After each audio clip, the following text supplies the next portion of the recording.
ఆనాడు మరి పృథ్వీరాజ్ చౌహాన్ని ఓడించి ఢిల్లీని ఆక్రమించుకున్నాడు. సందర్భాలు మా అందరికీ తెలుసు.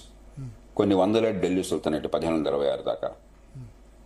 1526 నుంచి బాబర్ ఆక్రమణ తర్వాత మొఘల్ రాజ్యం, వాళ్ళ నుంచి తర్వాత బ్రిటిష్ రాజ్యం మనం చూసాం. ఈ చరిత్రను మనం వెనక్కి తీసుకోలేం. ఇవన్నీ అయిపోయినాయి. దేశ విభజన జరిగిపోయింది. జరిగిపోయిన తర్వాత వాళ్ళ బతుకు బతుకుతున్నారు. వాళ్ళేం బాగా గౌరవంగా బతకట్లేదు. పాకిస్తాన్లో 190 మంది పౌరులు ఎందుకున్నారో అనుకుంటున్నారు.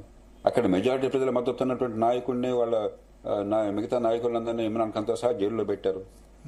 ఆక్రమిత కాశ్మీర్ మాదని చెప్పి అనుకుంటున్న వాళ్ళు అక్కడే జనం ప్రతిఘటిస్తున్నారు. మన కాశ్మీర్లో ఒక్కళ్ళు కూడా పాకిస్తాన్ వాళ్ళని ఇప్పుడు కోరుకున్నారు. పూర్వం మూర్ఖులుగా కోరుకున్నారు పాకిస్తాన్తో కలవాలని. ఇప్పుడు ఒక్కడన్నా కోరుకుంటున్నాడు చూడండి. అది విఫల రాజ్యం పాకిస్తాన్. విఫల రాజ్యంతో మనం పోటీ పడితే ఎట్లా?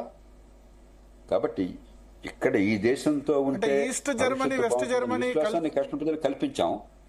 పాక్ ఆక్రమిత కాశ్మీర్ చూద్దాం దీర్ఘకాలంలో. మిగతా పాకిస్తాన్ మనకెందుకు గొడవ? వాళ్ళని తీసుకుంటే మళ్ళీ మనకు దేశంలో కయ్యాలు పెరుగుతాయి.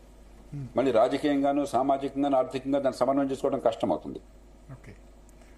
పాక్ ఆక్రమిత కాశ్మీర్ కావాలనుకుంటే ఆర్థిక సంబంధాలు పెంచుకుందాం. ఆర్థికంగా వాళ్ళు పెరగాలని కోరుకుందాం, వాళ్ళు సాయం చేద్దాం. బంగ్లాదేశ్ పెరుగుతుంటే మనం సాయం చేశాం.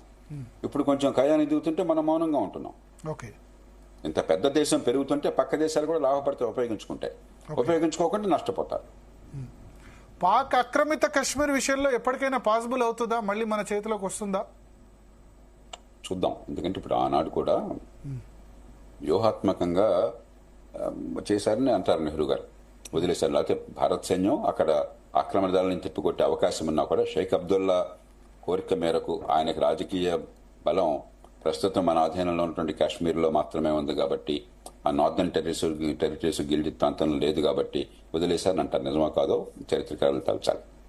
కాబట్టి మనం ఖచ్చితంగా పాక్ ఆక్రమిత కాశ్మీర్ భారతదేశంలో అంతర్భాగం. చట్టపరంగా సార్వభౌమత్వం రీత్యా అంతర్జాతీయ న్యాయ సూత్రాల రీత్యా ఇది మనకు దానిలో ఏమాత్రం వివాదానికి తావులేదు. అయితే వాళ్ళ ఆక్రమణలో ఉన్నది.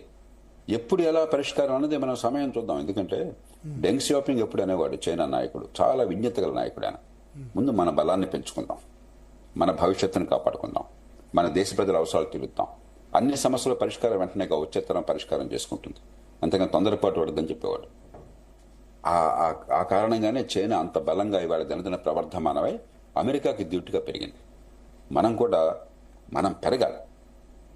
ఆర్థికంగా, సైనికంగా పెరిగి ఎవ్వరూ కూడా మన వంక చూడలేనటువంటి పరిస్థితి తీసుకురావాలి. అంతే తప్ప గిల్లి కజ్జాల్లో పెట్టుకుని మన శక్తి వృధా చేసుకుని ఆవేశానికి లొంగి మన భవిష్యత్తుకి దెబ్బ తీసుకోకూడదు. సరే, ఇప్పుడు ఇంతకు ముందు ఒక మాట అన్నారు. ఇందిరాగాంధీని ఈ బంగ్లాదేశ్ యుద్ధ సమయంలో డెఫినెట్ గా ప్రశంసించాల్సిందే, కానీ ఆర్థిక వ్యవస్థ నాశనం చేశారు అన్నారు. ఎట్లా ఆర్థిక వ్యవస్థ నాశనం అయింది అంటే? లైసెన్స్ రాజ్యం మరింత ఘనీపించింది కదండి. ఇందిరాగాంధీ కాలంలో చాలా మంది యువతకు తెలియకపోవచ్చు. 1973-74 కాలంలో ఆదాయ పన్ను అంతా తెలుసా భరత్? 30 ఉండదు. 2 లక్షల రూపాయల ఆదాయం దాటితే ఇంక్రిమెంటల్ ఇన్కమ్ ట్యాక్స్ రేట్ అంటారు. ఆ పైన వచ్చే ప్రతి ₹1,00,000కి జాగ్రత్తగా వినండి, 97,750 ఆదాయ పన్ను. అంటే దాదాపు 85% ఆదాయ పన్ను.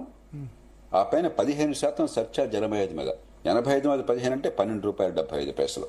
అంటే ప్రతి ₹100 ఆదాయానికి ₹97.75 మీరు పన్నుగా పెడితే ఆ పన్ను డబ్బుల వల్ల మనకేమి ప్రయోజనం రాకపోతే, ఎక్కడ చూసినా అవినీతి ఉంటే, రాజ్యం అనుమతి లేకుండా తుమ్మడానికి కూడా వీలు లేకుండా, దగ్గడానికి కూడా వీలు లేకుండా ఉంటే, ఆర్థికంగా స్వేచ్ఛ లేకుండా, పోటీ లేకుండా ఉంటే ఏమైంది?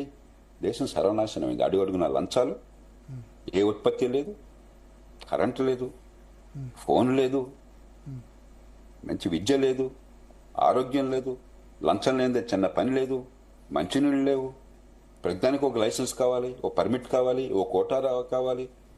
ఈ దేశ ఆర్థిక వ్యవస్థని పూర్తిగా సర్వనాశనం చేసిన మన ప్రభుత్వాల విధానాలు. దానిలో ఏమాత్రం సందేహం లేదు.